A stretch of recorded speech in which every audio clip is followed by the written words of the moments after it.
yung continuity ng mga programa ng mga polisiya sa pagbabago ng liderato ng bawat departamento, maaari talagang mag-cause ito ng unnecessary delay, lalong-lalo na dito sa mga programs, no, na gustong ilatag ng ating Pangulo for us. Kung papalitan ang mga miyembro ng gabinete, magkakaroon na naman ng bagong pulisiya sa kada departamento ng gobyerno dahil sa papalit na mga bagong kalihim sa bawat ahensya ng pamahalaan. Ayon sa political analyst na si Dr. Froilan Calilong, kapag ganito ang nangyari, tiyak na babagal ang mga serbisyo ng gobyerno. Isaan niya ito sa posibleng maging epekto ng panawagang courtesy resignation ni Pangulong Ferdinand Marcos Jr. sa kanyang gabinete. Bukod dito, makakapagpatagal din anya sa usad ng trabaho ng gobyerno kung matatagalan bago ma-appoint ang isang sekretary. Kung minsan yung ating commission on appointments, ang tagal ng proseso ng pag-affirm or pag-confirm ng mga appointments, lalong magpapatagal ito doon sa mga public service delivery. And syempre, maantala yung mga programa. Gayunman, kung mapipili ni PBBM ang mga karapat-dapat na manatili sa kanilang tungkulin at ipapalit ang mga karapat-dapat, mas matutupad nito ang kanyang mga programa sa natitirang 3 taon ng Pangulo. Sa pananaw ni Dr. Calilong, maaaring dahil sa reaksyon ng publiko na bumababa umano ang net satisfaction at ratings ni PBBM, kaya nagdesisyon ito na magpatupad ng cabinet revamp.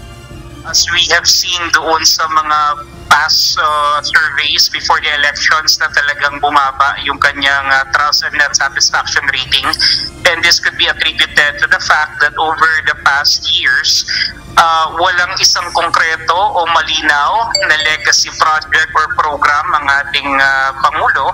And this could be attributed to the fact that maybe many of his department secretaries are also not in the same page. Kanina nagsumite na ng kanilang courtesy resignation ang mga miyembro ng gabinete ng Pangulo. Si Department of Social Welfare and Development Secretary Rex Gatchalian, ipinagpasalamat ang pagtitiwala sa kanya ng administrasyon para pagsilbihan ang taong bayan. Si Education Secretary Sani Angara, sinabing suportado niya ang prosesong ito at binigyang halaga ang naging tiwala sa kanya ng Pangulo sa loob ng 10 buwan niyang paglilingkod.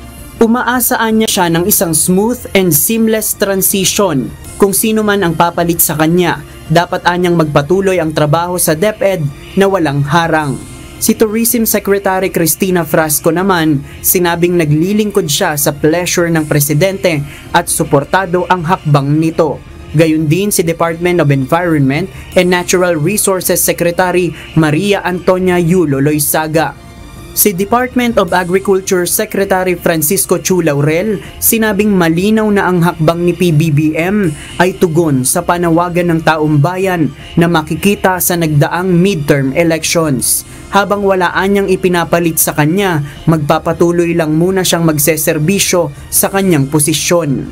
Suportado rin ni Finance Secretary Ralph Recto ang hakbang ng Pangulo. Mabigat anya ang tungkulin ni PBBM na pangunahan ang bansa sa kabila ng global and domestic challenges.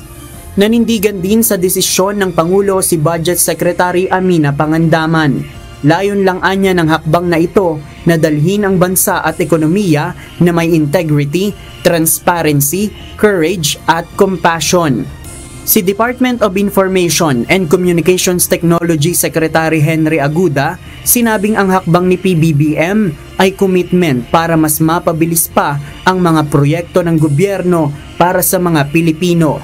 Laman din ang courtesy resignation letter ni na Department of Health Secretary Ted Herbosa, Executive Secretary Lucas Bersamin at Department of Energy Secretary Rafael Utilla ang mensahe ng pagsang-ayon sa hakbang ng Pangulo para sa kapakanan ng taong bayan.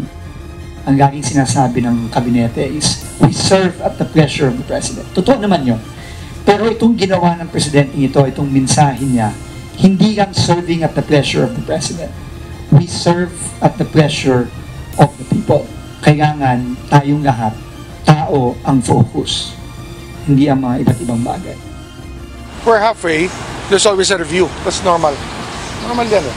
Para may free hand lang, para Iba kasi siyempre kanya-kanyang leadership style yan.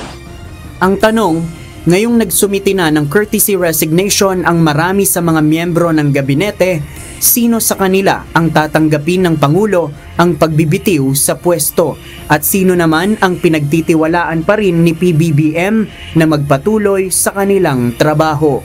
JP Nunez, UNTV, News and Rescue.